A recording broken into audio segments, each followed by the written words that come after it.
All right, welcome back, everybody, to War in Heaven Unpacked. And this is our attempt to go through some of the biblical references and deeper ideas regarding this amazing play that Giselle directs here. And yeah, for those that maybe are just randomly joining us on this episode, why don't we all say our names? I'm Mike Stratte. I'm Jared Anderson. And I'm Giselle Shultz. Thanks. So we wanted to bring up this question, or at least I wanted to, regarding why do bad things happen to good people? This is also termed in some circles the problem of evil. Mm-hmm. There's a lot of evil going on. We all know that for sure. And that's a problem, because if you believe in an amazing, all-powerful, all-loving, all-knowing God, how do you reconcile those two? And this this is part of why I really feel passionately about this play, War in Heaven, is because it gives a bit of a different perspective that people maybe haven't thought of before regarding the battle that's going on behind the scenes and how we're caught up in a war. And you had mentioned earlier, war is messy. And so we're going to try to talk a little bit about answering that question that really has shipwrecked a lot of people's faith, And at some point in your walk with God or in your upbringing, you wrestle with this problem of evil. And if you're not given a good answer for it, a lot of people walk away. And even some debates that I've seen on YouTube of a believer and a non-believer and atheism versus, whatever. A lot of it actually, when you get past some of the other intellectual arguments and whatnot, a lot of it actually circles back to this idea, there's a lot of bad stuff happening. So reconcile it, please. Well, thanks for throwing that out there, Jared. Just the most weighted question. Answer the question. So to begin to get an understanding of this, I think War in Heaven as a context helps it make sense. Whenever there's a war, it's messy, like you were saying. My brother-in-law has been deployed several times, and when I asked him how it was, he's like, it's awful. There's always casualties. It's messy. It's ugly. And so I think that gives us at least a starting point of understanding why these things are happening. It's because there's a war on. This is a long-term war that we're in the middle of. Yeah. Hopefully towards the end. Debate. Yeah, this is a debate of love versus evil, and the ending, where those two different concepts take us, right? And I'm gonna maybe try and play devil's advocate a little bit here. Jared loves to do this. So, with that analogy of an actual physical war, that doesn't necessarily fit, right? Because there's not one nation against another nation, and there's not one nation that has total power and control and is all good over this nation, right? Right. So if you theoretically could make sure that there were no civilian casualties because you're all powerful, then how do you explain the civilian casualties, right? Yeah. And you could just take that as a rhetorical question if you want. But yeah, I think one of the things that people wrestle with is because war, I think, tears at the heart of who God is as well. And so many people feel that it is necessary. I guess this is my understanding or my opinion on it. I feel that it is necessary to accomplish the things that we want to accomplish. But I think we have to remember that we are a world filled with evil, and those weren't the things that God wanted us to do at the beginning, right? Yeah. Those are the results of our choices. Exactly. From the beginning of time. And if every single human, 7 billion of us, chose not to seek our own power or our own wants in life, we would have a different world. Yeah. But like we saw in the initial War in Heaven, it took one angel deciding that they didn't want to be a part of that system of love. And it takes the same thing here on this earth. It takes one human to decide, or all of us, or many of us, to decide that we don't want to live as if we're a part of the kingdom of heaven. We want to live as a part of the kingdom of this earth. And I think that those choices bring really just heart-wrenching results. Yeah. So I like how you referenced the beginning. So in answering the question, for me, there's a few different things where if I stack them all on top of each other, it helps me make sense of the problem of evil. And thing number one, for lack of a better word, is that there is freedom of choice. Mm-hmm. That's the foundation of this whole war in heaven concept. God wants to be in loving relationship with his creation, and a loving relationship, we oftentimes use the analogy of a husband and wife, but a relationship necessitates the risk of choice. You can't just make it a robotic, automatic, protons and neutrons and electrons, chemical reaction sort of thing. And so having that foundation of choice allows for the freedom to choose not the ways of God, to choose selfishness, like you say, and to choose evil and power and all of those things. And so obviously that has been chosen by ourselves and our ancestors. Mm-hmm. And God is now, for some reason, letting this whole thing play out. So we, and I believe even the universe, the heavenly hosts, if you will, can see where this all leads to and where it ends, where true evil, what that really looks like, and where true love, what that really looks like, Jesus on the cross. Let it be clear. Let both sides really be known. And now make your choice. So the idea of freedom of choice, I think, is one of those things in my stack. But yeah, I think too, we often see, especially regarding the relationship that Jesus had with the biblical nation of Israel, and he would tell them, hey, like, if you choose to do this, it's going to affect you to the third and fourth generation, right? Yeah. And I think we often have seen this as God, like, initiating like a curse on the third and fourth generation. But I often think of it as God saying, like, your choices will affect your fourth and generation children in harmful ways. It's almost like a warning.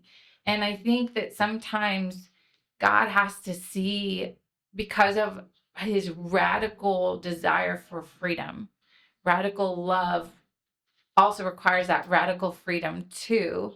And he almost lets to have these choices have to play out, because sometimes if he would curb them, he'd be removing that choice from us, or from the choices that were made prior to us, or, he has to let that evil sometimes play out to its full capacity so that we can say, like, no, we know that he allowed choice in that situation, and that was pure evil, and we can see it for what it really is. No. And we can see his love for what it really is too. And I agree that sometimes it is a result of choice. I think other times it's part of a greater story. It's part of, like you said, it's part of God being on trial in front of the universe. And I think we get a glimpse of that in the story of Job, where Satan says, this Job guy, I bet I can turn him. And God says, all right, let's see. And all these bad things happen, not just to Job. We focus on Job, but, like, what about his wife? What about his kids? What did they ever do wrong? Yeah. Were they just... No. And I feel like that's an example of these casualties that happen in this war where God is on trial.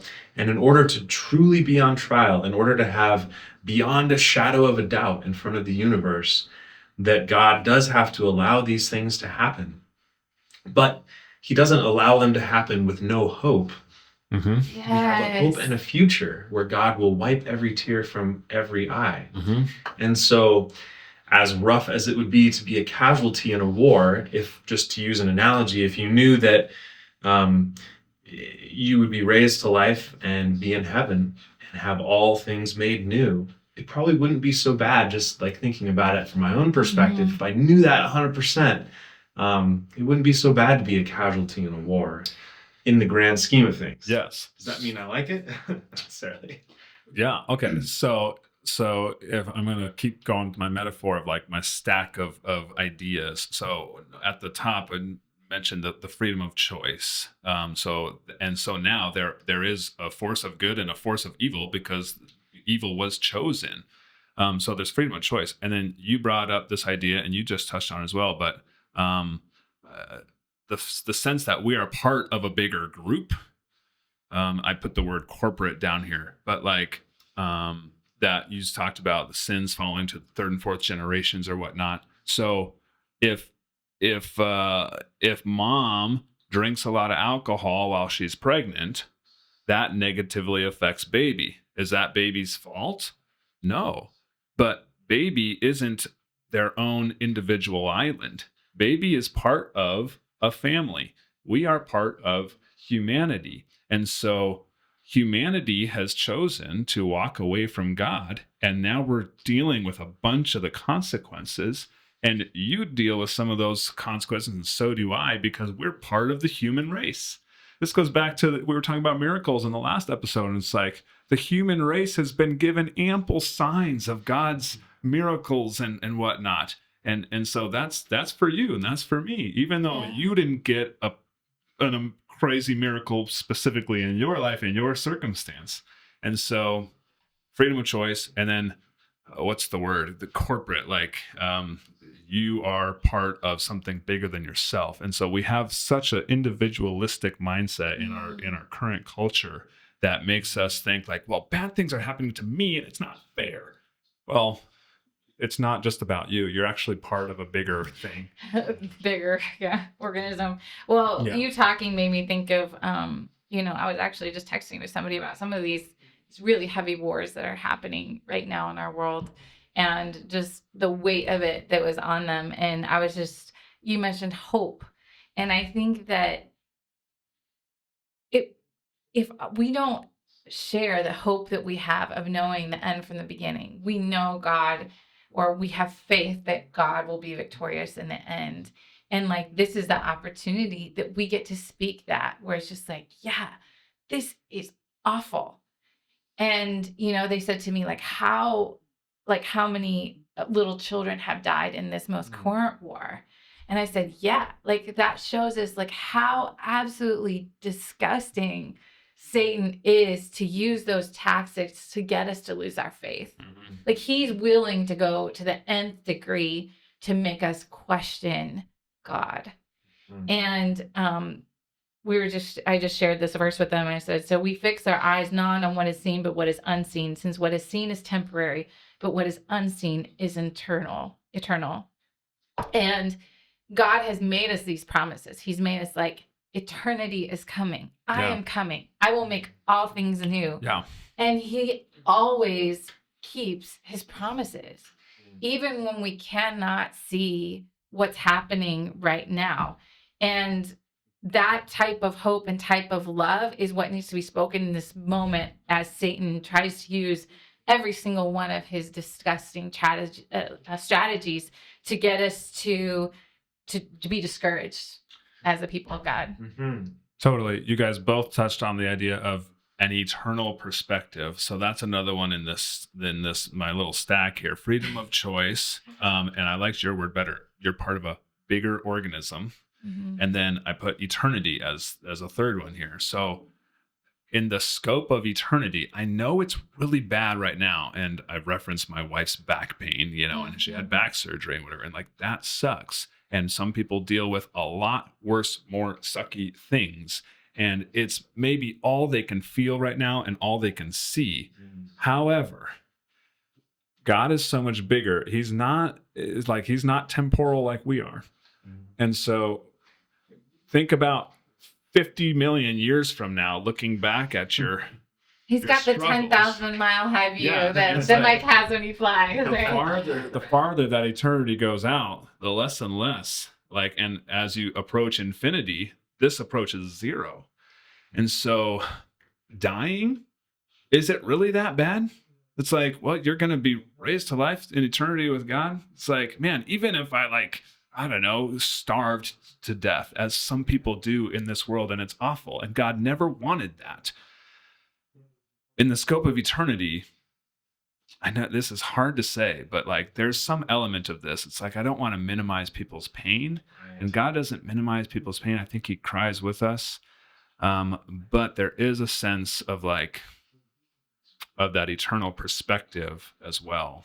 I think that's what's so cool about God, though, is that He can have that 10,000 mile high view, and He can also weep at the grave of Lazarus. Even knowing that within like 2 minutes He's going to raise him to life and they'll be eating breakfast together. But like he can do both. Yeah. And I think God is there with us in our suffering too. But He's also given us hope, like the other verse, Revelation 21:5. And He who is seated on the throne said, "Behold, I am making all things new." And He also said, "Write this down, for these words are trustworthy and true." Write this down in those moments when you can't see past this moment. Write this down and look at it, because I always keep my promises, no matter how dark it is. Oh. I will carry you. I will walk with you. But like, I am there. I am there weeping with you. I am holding you. But like, in just 2 minutes, I'm going to come back. Yeah. And I'm going to make all things new, right? Yeah.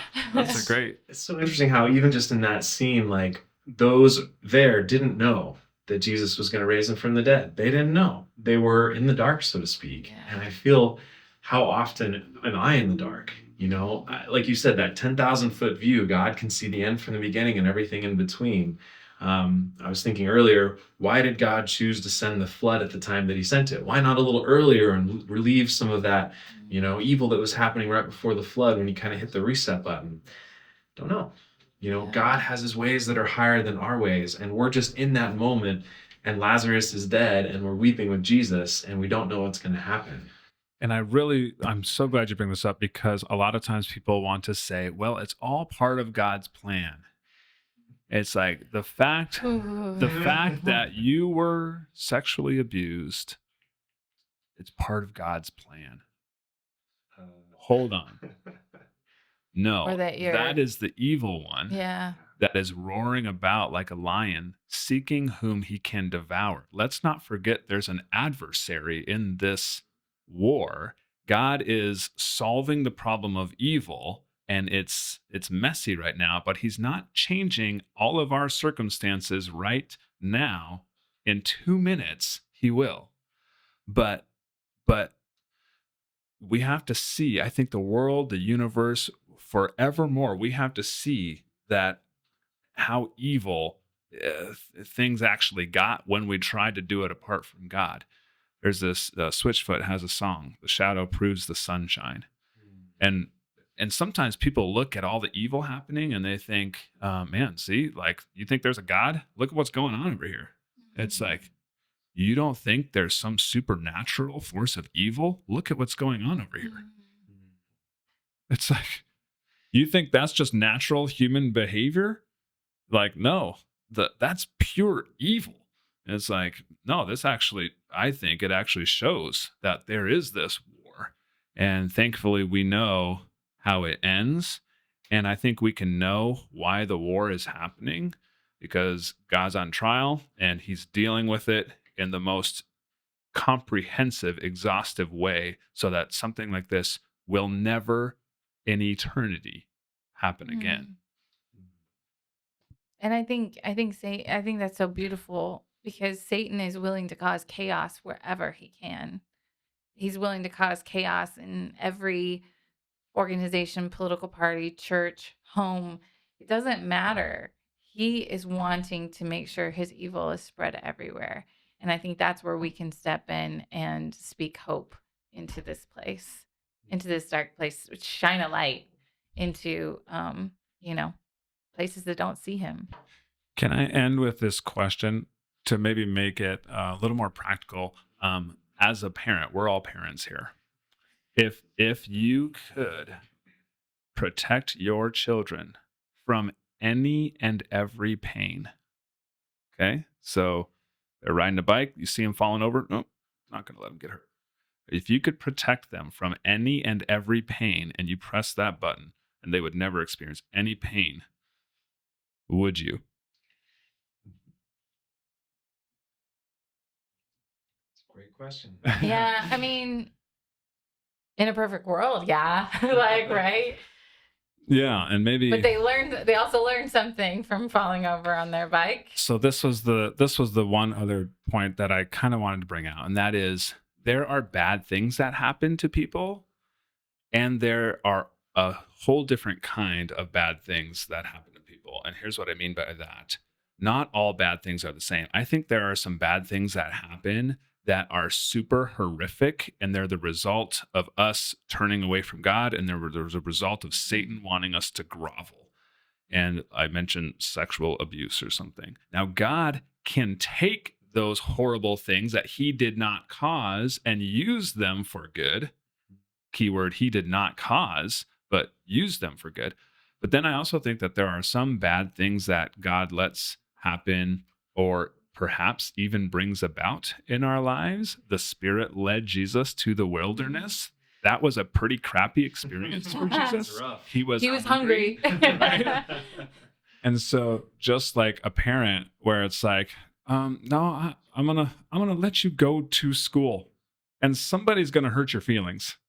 But I'm not gonna try to protect you from that and keep you from any interaction with the outside world. You know what I mean? Like, so there are also some bad things that I think God potentially sometimes can, in his plan, obstacles or little things to place in our lives that seem really bad to us that he can help coach us through and we can learn from it. So there are two different types. I think that's important. You said he's going to help us through it too. You mentioned the organism that we all are part of that can cause us pain. But like, I think it's also to remember that community aspect of being a part of the organism where we can help step in when somebody is going through something like that. And when you can't walk, like we will hold you up and walk with you. And I think that's what God has called us to, is to speak hope to one another. And when you can't do it, that's okay. I can right now. And when I can't do it, you will help me. And so that, I think, is when the organism is functioning as a healthy system. Yes, we are going to hurt each other at some point because we live in this simple world. But when it's healthy, it's just going to be better when we're doing it together. Yeah. Well, war in heaven, potentially that very phrase could be the answer to the question. Why do bad things happen to good people? Why is there this problem of evil? Well, there's a war going on in heaven. Now, there's a whole lot more that we can kind of, obviously we can go, and there's a lot of pieces to that, but that is kind of in my mind. Another way that we phrase that is there's a great controversy. There's a controversy between tension, good and evil, and a controversy of if you can really trust God. And so anyway, I hope that helps somebody to perhaps in any one of those sort of thoughts, maybe make a little bit more sense of that. But I truly believe with God's grace and his Spirit and his wisdom that you can come to a place of having peace in knowing that this doesn't have to be a roadblock to your faith. That there is an answer to how we can hold both of these things at the same time, that God's all knowing, all loving, and all powerful, yet there's horrible things that happen. There's a war in heaven. Yeah. Well said.